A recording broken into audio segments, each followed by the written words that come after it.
Prier avec Jésus, un itinéraire à ses côtés.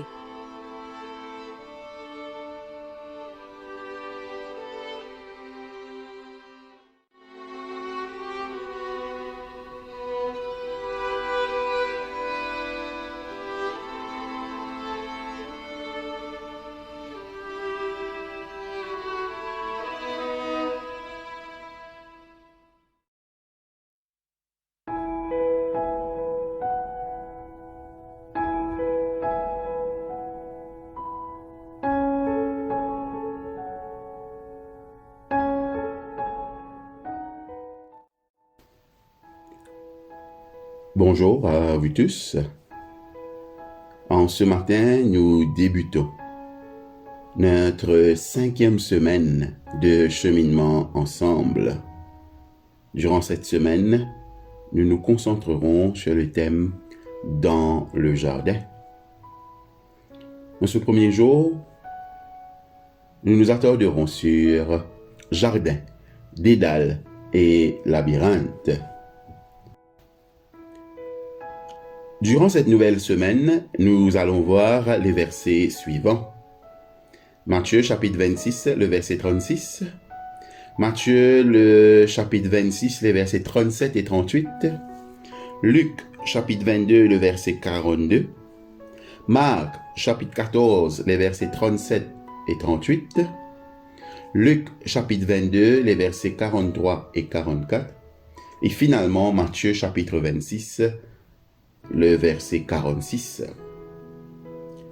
Pour beaucoup de personnes, le jardin est un lieu propice à la réflexion et parfait pour des labyrinthes.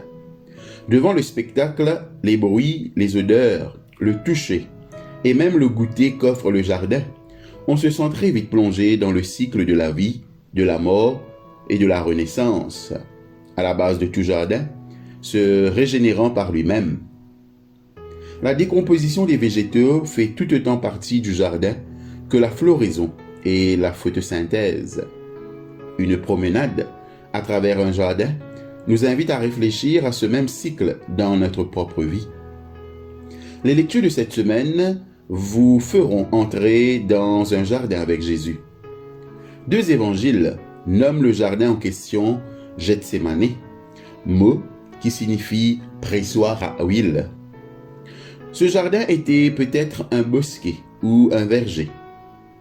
Si la semaine sainte tombait vraiment la première semaine d'avril, les arbres n'avaient probablement pas encore bourgeonné, car les oliviers ne fleurissent pas avant le mois de mai. Les odeurs résiduelles des olives pressées en décembre ou plus tard imprégnaient encore les grosses meules en pierre desquelles le jardin tenait son nom. Jésus et les disciples qui l'accompagnaient ne se rendirent pas au jardin de Gethsémane afin d'admirer la beauté de la création. Selon Jésus, le jardin offre un cadre idéal pour la prière et il encourage ceux qui y entrent avec lui à le découvrir comme tel. Gethsémane se présente comme un labyrinthe et un dédale spirituel. Dans un dédale, on ne sait jamais si le chemin que l'on suit débouche quelque part ou aboutit à une impasse, ou pire encore, s'il n'incite pas à s'enfoncer davantage dans l'inconnu, à faire une série de choix qui finissent tous par ne mener nulle part, sinon à une plus grande confusion. Gethsémane représente un dédale aux multiples choix pour le maître et ses disciples, incitant le premier à formuler une prière déchirante, les seconds à dormir. Quel chemin emprunter? Quelle réaction adopter en face de ceux qui vont arriver avec des torches, des bâtons et des épées? Quel choix nous reste-t-il? Ne jetons pas la pierre à ses disciples qui fermèrent les yeux dans l'obscurité du jardin. Il n'est pas toujours facile de prier. Dans ce jardin, la prière prend la forme d'une lutte et d'une agonie, même pour celui qui nous enseigne à prier.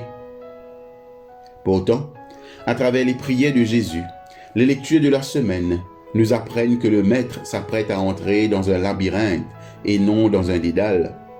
Pendant un certain temps, Jésus a suivi une direction simple et claire, la route qui conduisait à Jérusalem et dans ce jardin. L'odeur des feuilles en décomposition et les olives de la dernière récolte en train de pourrir sur le sol font encore mieux comprendre l'horizon du sentier, suivi depuis longtemps. Un seul chemin sur lequel il n'y a pas d'autre choix que d'avancer ou de faire demi-tour avant d'arriver au centre obscur de ce labyrinthe. Mon Père, si c'est possible que cette coupe s'éloigne de moi, on ne peut prendre à la légère le centre de ce labyrinthe. Vous et moi n'avons pas eu le bonheur de faire ce parcours dans le jardin de Gethsémane en compagnie de Jésus, mais nous avons les récits et la discipline de la prière. Nous avons tout le loisir de réfléchir à l'impact de ces récits sur notre vie. La prière est parfois le moyen d'entrer dans le labyrinthe de Gethsémane. Elle nous aide à découvrir ce qu'il y a vraiment au cœur de notre cheminement par la foi et nous lance un défi. Sommes-nous prêts à entrer et à parcourir le sentier où il nous mène? On pourrait penser que ce labyrinthe dans le jardin ne réserve aucune surprise. Nous nous y sommes déjà aventurés, en tout cas, chaque fois que le calendrier nous ramène à l'histoire de la passion de Jésus. Mais cette familiarité est justement le propre de la beauté et de la force des jardins. Chaque fois que nous parcourons les sentiers de Gethsémane, en ayant tous nos sens à l'affût, l'ancien et le nouveau, ce qui meurt et ce qui vit, tout cela se mêle pour révéler une nouvelle expérience de la vie qui éclore autour de nous. Chaque fois que nous empruntons le sentier de Gethsémane, en ayant l'esprit à l'affût des paroles nouvelles et anciennes, les thèmes de la mort et de la résurrection se combinent pour nous communiquer une nouvelle perception de la grâce qui naît au plus profond de nous-mêmes. La porte du labyrinthe de Gethsémane s'ouvre devant nous. À vous de décider. Prions. Ô Dieu, marche à mes côtés, car j'ai besoin de ta présence. Esprit Saint, marche derrière moi, de peur que je ne tombe ou ne rebrousse chemin. Ô Christ, marche devant moi, car c'est toi que je veux suivre sur le chemin. Vous qui vivez et régnez comme un seul Dieu. Amen. Votre exercice spirituel pour ce matin. Cette semaine, trouvez un jardin ou un parc dans lequel vous vous promènerez ou que vous traverserez. Tout en marchant, regardez, sentez, écoutez et touchez. Découvrez dans chaque sensation un indice ou un don de Dieu accordé à cet endroit ou à vous-même. Consacrez une partie de votre temps en ce lieu à réfléchir à votre marche avec Dieu jusqu'à cet instant de votre vie. Soyez attentifs à la manière dont Dieu pourrait vous appeler ou vous diriger sur une voie ou dans une autre direction.